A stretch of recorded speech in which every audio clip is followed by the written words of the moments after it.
Stump the Apologist, what's your name? Lori. Lori, all right, what's your question, Lori? My question is, when Mary gave birth to Jesus, was it painful? Well, for that you need to look at Matthew. No, I'm just kidding.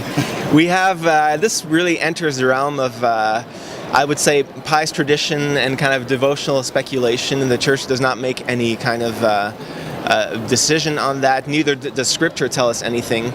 I think there's really two positions. One of them really derives from the Immaculate Conception, saying that since she was completely free of sin, then somehow she would have been preserved from the pains of death, because what's the pain of death? We hear about that already in Genesis, that it's one of the results of the curse of sin.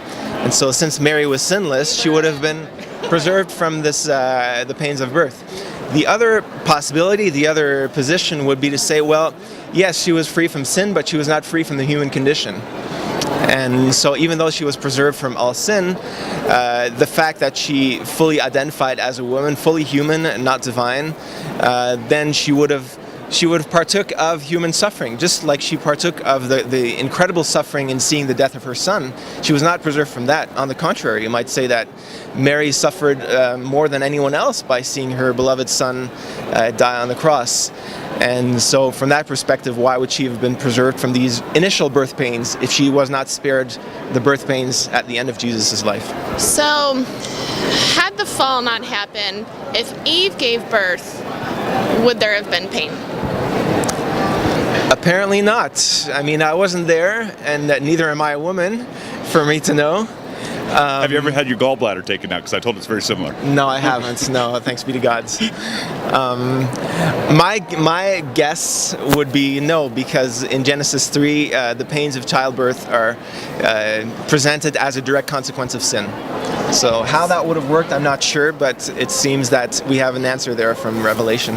So Adam and Eve, before the fall, were full of grace. And Mary is called full of grace. So why would those two not be parallel in the fact of what we inherited from original sin was the pain of childbirth? Well, because Mary is in a very different situation from Adam and Eve, very different, because Adam and Eve were created in this original state of holiness and justice. And so on the one hand, yes, they had this holiness, but there was this, I guess you might say, pristine state of an unfallen creation. Whereas Mary, we might argue, has this original state of holiness and justice just as much, if not more, than Adam and Eve, but she was born in a fallen world with all of the consequences of sin around her, including the suffering that is an inherent part of creation. Okay. That answers my question very well.